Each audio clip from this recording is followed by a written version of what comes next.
What is the role of the Royal Australian Artillery and how has it played it over the last 150 years? Ladies and gentlemen, welcome to episode 63 of the Principles of War podcast, The Birth of Australian Artillery. This is the Principles of War podcast, professional military education for junior officers and senior NCOs.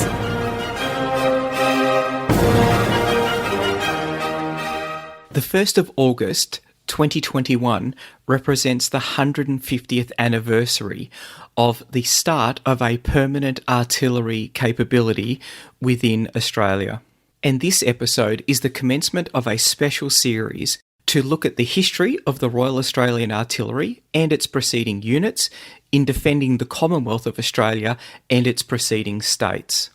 To celebrate this august anniversary, to commemorate the sacrifice that Australian gunners have made, and to look for lessons from history for the contemporary employment of artillery on the modern-day battlefield, we are going to look at a series of decisive engagements where artillery has played a significant role.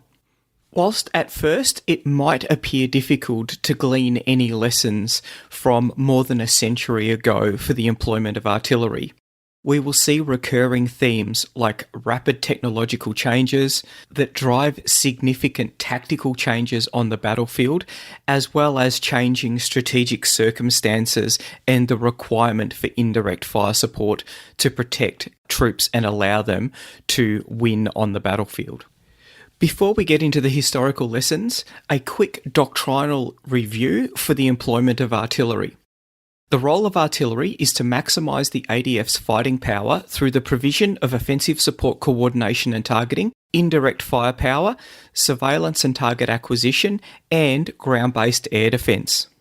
The principles for the employment of artillery include cooperation, concentration of fire, economy of effort, and sustainment. Closely linked with that are the characteristics of artillery, and they are flexibility, versatility, responsiveness, and reach. As we look at our decisive engagements, we'll be looking at how commanders have used artillery in ways that maximise the impact of those characteristics. I'm also very keen to look at the entire spectrum of tasks that artillery units may be required to perform on operations. For field artillery, these include suppression, neutralisation, destruction, harassment, illumination, interdiction, counter-battery fire, and coordination of fires.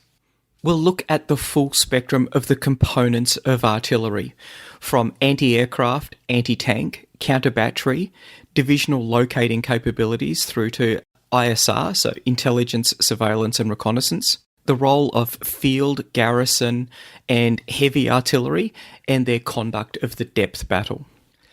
In David Horner's book on the history of the Australian gunners, he says that the importance of artillery to success in battle cannot be overstated. Napoleon Bonaparte said, "It is with artillery that war is made." Stalin, for good reason, described artillery as the god of war. General Monash thought that artillery was a paramount factor in the victories of the Australian Corps. And Field Marshal Montgomery wrote several times that concentrated artillery fire was a battle-winning factor of the first importance. Our first serial in this series is going to look at the beginnings of the RAA. We're going to look at the early compositions and capabilities of artillery units throughout the country. We're going to look at the significance of the 1st of August 1871. We will look at the first deployment of Australian troops overseas, our first battles, and we're going to look at the first shot in the First World War. Prior to 1870, the defence of the Australian colonies, both internal and external, had rested almost entirely on the Royal Navy and elements of the land forces from Great Britain, supported by locally raised volunteer forces. In August 1870, the last of the imperial garrisons, which had included both infantry and artillery, sailed from Australia, leaving the colonies to provide for their own defences. The earliest colonial permanent artillery corps established under these circumstances was raised in Victoria on the 1st of January 1871 under the Discipline Act 1870. And on May the 10th, 1871, the New South Wales Parliament passed the Military and Naval Forces Regulation Act, which provided for the formation of permanent military or naval forces in that colony. As we discuss the significance of the 1st of August 1871, there is a couple of important facts to recognise. There's a large number of texts that reference A Battery, and particularly the early days of A Battery. Many of them reference the history of A Battery, which was written by Lieutenant Colonel Richmond Cubis. Now, Cubis is an interesting fellow, and we're going to come back to him in one of Australia's iconic battles, a battle that artillery played a significant part in the conduct of. It does have some information that isn't entirely correct in it. He may have been relying on a liaison letter from October 1962, which was written by a warrant officer, Johnston, that could have been the source of a long-running misunderstanding about the early days of the Australian Permanent Artillery. It was on the 1st of August 1871 that the New South Wales Colonial Secretary's Office proclaimed the raising of a permanent military force that included one battery of artillery to be called the New South Wales Artillery. So far, so good, but things get a little bit murkier on the 22nd of August 1876, and that is when number 2 battery New South Wales Artillery is raised. When that occurs, the original battery of the New South Wales Artillery is renamed number 1 battery New South Wales Artillery. On the 13th of June 1877, a further battery, which is number 3 battery New South Wales Artillery, is raised. The batteries of the original New South Wales Artillery made a significant contribution to the defence of the nation, and in fact, all the way up until 1950, there were units that were able to track direct lineage all the way back to original New South Wales Artillery units. The headquarters 1st Fixed Defences Brigade could trace its lineage back to the regimental staff of the New South Wales Artillery, founded in 1876. The 1st Coast Artillery Battery was a direct descendant of number 1 battery, founded in 1871. And the 2nd Coast Artillery Battery was a direct descendant of number 3 battery, founded in 1877.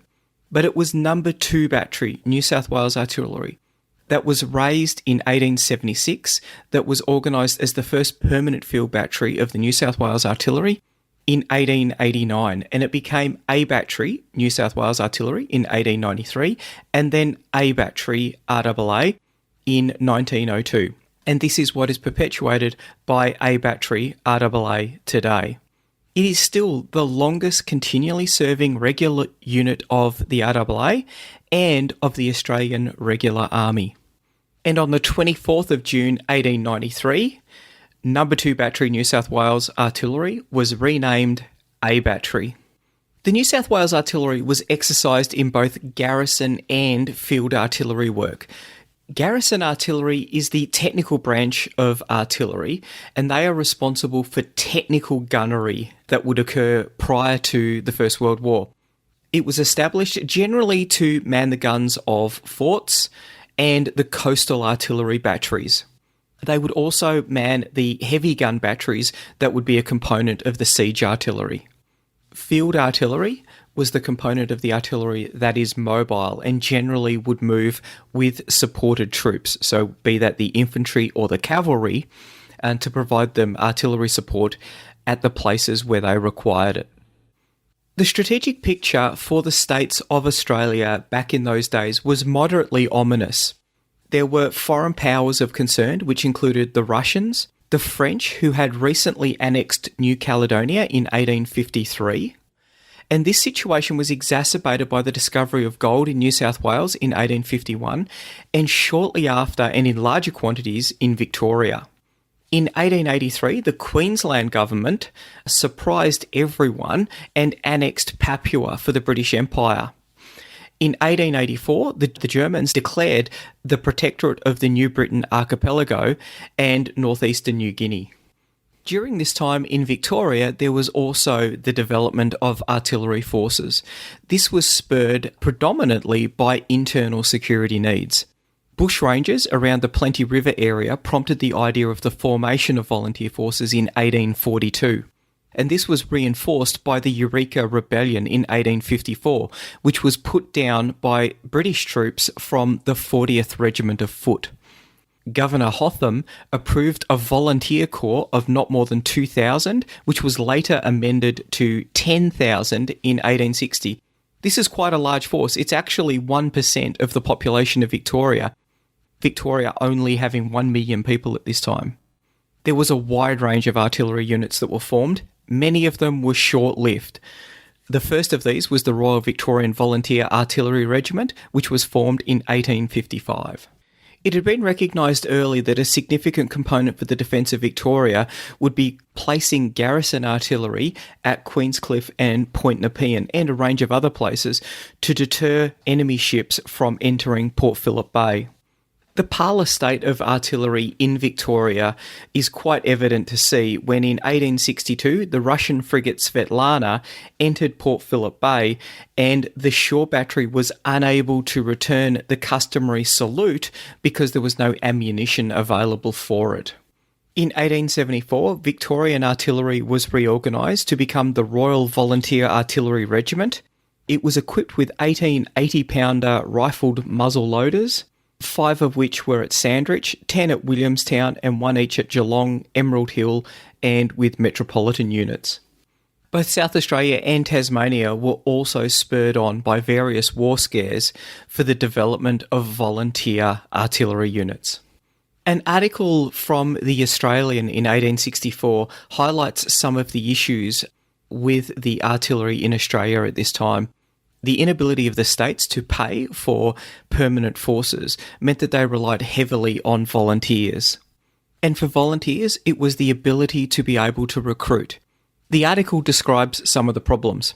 Our Regiment of Royal Volunteer Artillery claims to be the oldest established as well as the most efficient of any of our volunteer corps. The former honour at all events must be conceded to it, for 10 years have sped since it first had an existence and a name. And in those days, the volunteer element was represented by the artillery above, and not very largely represented either, for the corps did not muster above 150 men.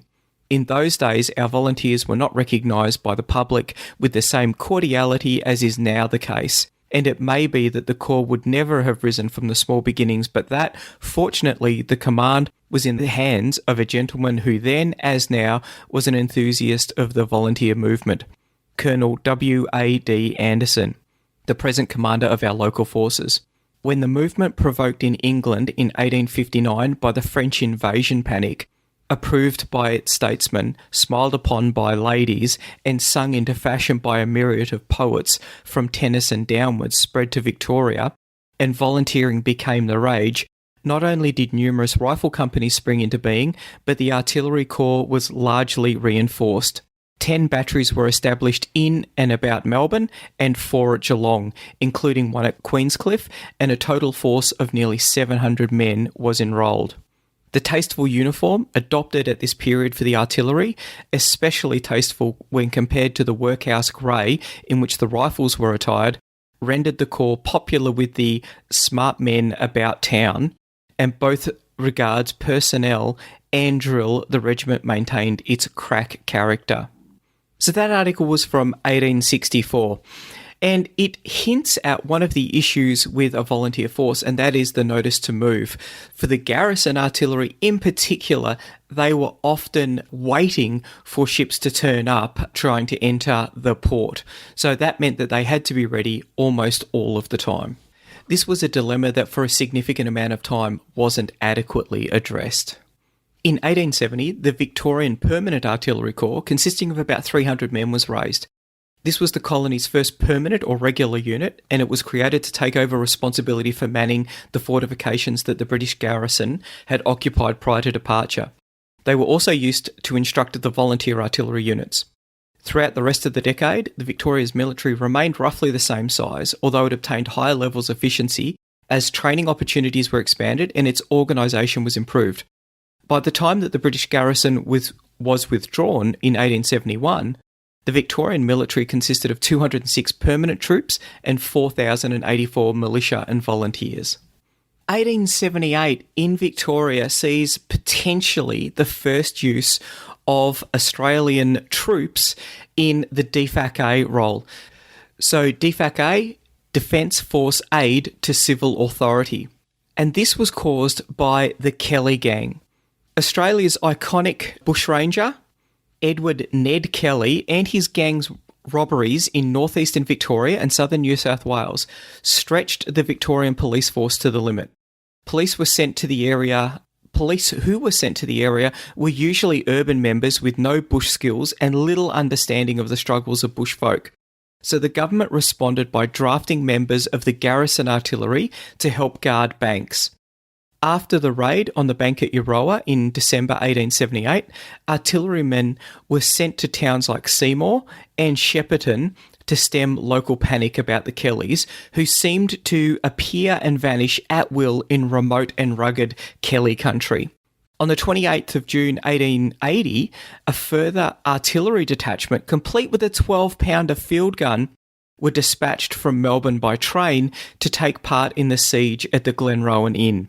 Such a gun would have reduced the hotel to splinters in minutes, but the siege ended early when Ned Kelly, clad in armour, exchanged shots with the police and the hotel was set on fire, while the artillerymen camped impatiently at Seymour.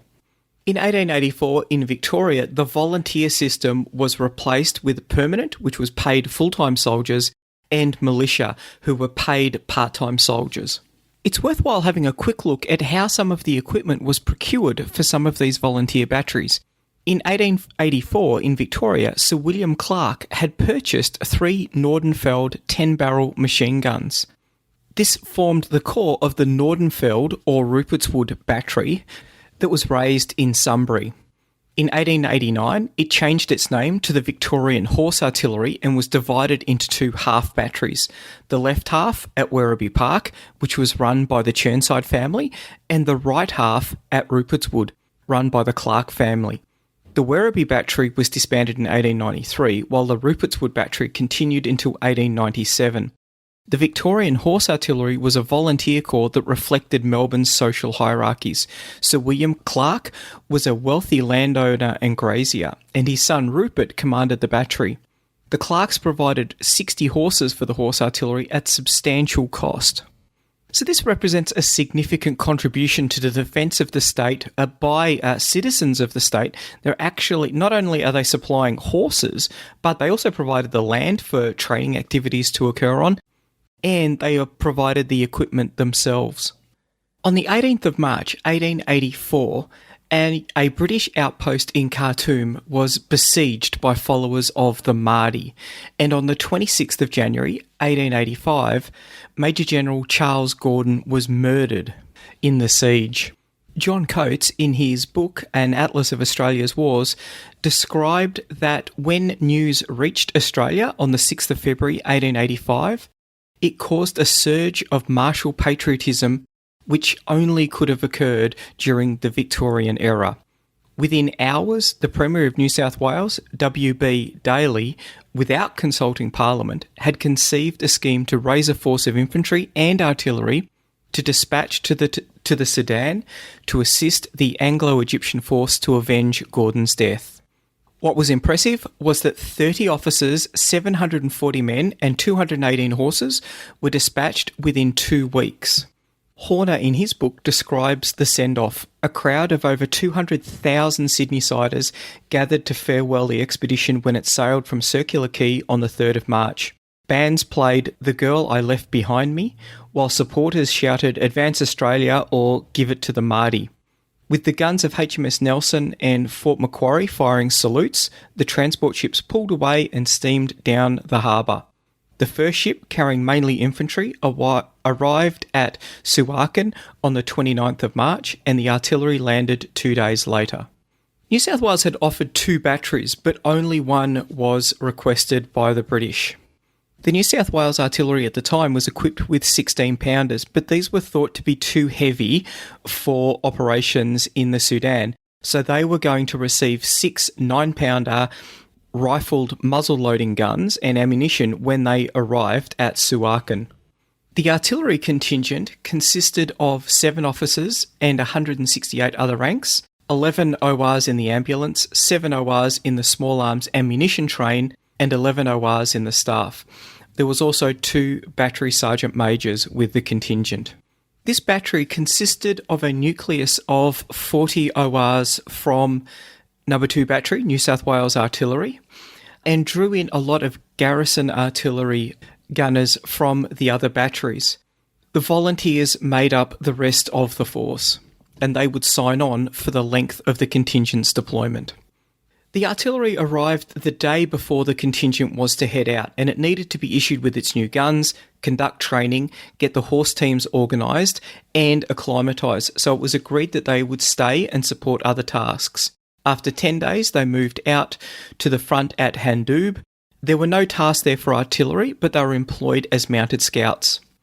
Coates in his books continues on. What was less impressive was that the force was launched into the blue with no idea of its real mission and with only grudging acceptance of William Gladstone's government in London, which was fumbling with its own response. In the event, the troops arrived too late both to settle the scores with the Mahdi and for any real fighting. After a brief march to the village of Tamai, where 3 men were slightly wounded, the contingent spent most of its time protecting workers along the railway being built from Suakin to Berber on the Nile. It returned to Sydney on the 23rd of June to a far less ecstatic reception than when it had set out. One sombre milestone of the Sudan campaign is the first death to the regiment and to Australian forces on overseas operations, and this was Gunner Edward Lewis, who died of illness on the 12th of May 1885. There's a couple of lessons to be learnt from the deployment of artillery to the Sudan. Firstly, there's the likely task that would need to be carried out. Neither the equipment nor the manning was appropriate for putting a battery of field artillery into the field. Not only that, there'd been very little preparation for an overseas deployment. Much of the planning and training had been done around defence of Australia. This feeds into the notice to move. There was only 14 days between the decision being made and the contingent sailing off to the Sudan. This left very little time to address issues like the manning of the battery, the equipment that they would be taking, and pre-deployment training. It was also noted that there was a lack of common doctrine. They would be working in a coalition environment with the British Army, and yet much of their doctrine didn't mesh with the British Army. We've already mentioned that the equipment that they had, the 16-pounders, wasn't suitable to be deployed, but critically, the equipment that they had for training also wasn't suitable to get the troops to the level so that they could be deployable on short notice, and there wasn't sufficient ammunition for them to be able to practice. The lack of appreciation of likely tasks also meant that the troops, predominantly Garrison artillery, were unfamiliar with the handling of horses, which was a fundamental requirement for the field artillery as they deployed into the Sudan. Coates continues on. The lessons from the Sudan expedition was that nothing succeeds like success, and the contingent, though through no real fault of its own, had not been successful. The expedition was a badly managed piece of political opportunism that did not come off. Further, although it was not tested in action, it is questionable how proficient the contingent would have been even against the Mahdi's untrained but enthusiastic levies. Even accepting that New South Wales had been the first Australian colony to establish a permanent paid defence force in 1871, the contingent had been rushed overseas with no time for intensive training, and, as shown by its experience, some of its officers were not up to their appointments. It is worthwhile noting, however, that both Major Airy and Lieutenant Nathan had been singled out for praise by the British Commander of Royal Artillery for their conduct on the operation. One important component of the development of Australian artillery was the fact that Sudan gave an opportunity to benchmark the permanent forces against the British Royal Artillery. Prior to the Sudan expedition, plans had already been in place for a school of artillery. and the first course began in 1886. 4 officers and 105 ORs attended the school. There were 4 officers, 3 Royal Artillery and 1 Royal Engineer were sent from Britain, and the school was set up at Middlehead. It moved to Victoria Barracks with some courses continuing at Middlehead, and in 1895 the Middlehead courses were moved to Southhead. One of the first officers to attend that course was Lieutenant William Bridges, head and shoulders above anyone else in the New South Wales Artillery and probably with few superiors anywhere. He qualified as an instructor in gunnery at the Long Course in 1889, and the following year he went to England to attend courses at Shoeburyness and Woolwich. The school and attending courses with the British Army were an important part of the professional development of the growing Australian officer corps. In January 1909, he would become Australia's first Chief of the General Staff, and the next year he was tasked with founding Australia's first military college, the Royal Military College at Duntroon. As a Brigadier General, he was given the task of raising the Australian contingent for service in Europe. He was then promoted to Major General, and in August 1914 was appointed the commander of the new Australian Imperial Force. Bridges' division was the first ashore at Anzac Cove on the 25th of April 1915, and very soon after he argued for immediate evacuation owing to what he saw as a hopeless situation. The force, as we know, stayed, and he would regularly visit the troops on the front line, showing considerable disregard for his own safety. On the 15th of May, he was shot by a sniper. His femoral artery was severed, and he died 3 days later on board a hospital ship. He is the only Australian killed in the First World War to have his remains returned to Australia, and he was buried at Duntroon. Apart from the remembrance of Major General Bridges for the role that he played at RMC Duntroon, he is also remembered with Bridges Barracks being named after him, which is the home of the Royal Australian Artillery, based at Puckapunyal. Major General Bridges wasn't the only officer to get significant experience that would propel their career onto significantly greater heights. There were many officers around this time who were building their leadership skills and their understanding of warfighting as a part of their training and as a part of their professional development. One young officer in 1887, young lieutenant called John Monash, was commissioned into the North Melbourne Battery, and as a lieutenant he became the battery commander in 1893. I think it's really important to recognise the role that these militia units played in the developing future senior leaders. Monash we will see later when we look at the Battle of Amel, and when we do, he will be serving as a corps commander. This is in 1918, so it's just 25 years after he was promoted into the battery commander's position in the North Melbourne Battery. In Victoria, the militia were continuing to look for opportunities to increase their professionalism. In the 1880s, apart from individual unit training, there was also a traditional 4-day Easter camp, a review on the occasion of Queen Victoria's birthday, and in November, on the occasion of the Prince of Wales' birthday, a complex one-day training exercise was held, which surprisingly enough was a combined arms activity to test the operational skills and leadership of units and officers. It would involve cavalry, infantry, artillery, engineers and signals. The fortifications at Queenscliff and Point Nepean was making penetrating the heads increasingly difficult for likely aggressors, and that meant that likely aggressors were now thought to be most likely to land troops in Western Port Bay and then use the track from Dandenong as access into Melbourne. The History Monash website goes into quite an amount of detail about the Battle of Oakleigh that occurred in 1888. It states the exercise were held over ground leading from Dandenong through Springvale to the railway and road junction at Oakleigh Village, southeast of Melbourne. The annual combined arms training activity was given greater impetus in 1888 because in June 1888 it seemed like the real thing was going to happen, and that because the telegraph lines to Europe were suddenly and inexplicably cut off. Rumours of war in Europe flew about and they were fanned by the local media. The Victorian Navy and Garrison forts stood to their posts and the militia was alerted. When the reason for the cables being cut, which was volcanic activity in the Netherlands East Indies, became known, the alert subsided. Nonetheless, the false alarm added spice to the November exercise that was planned. The 1888 manoeuvres were to be held in the village of Oakley. From a training point of view, the country between Oakley and Dandenong was close to ideal. It was sparsely settled and it was undulating and lightly timbered.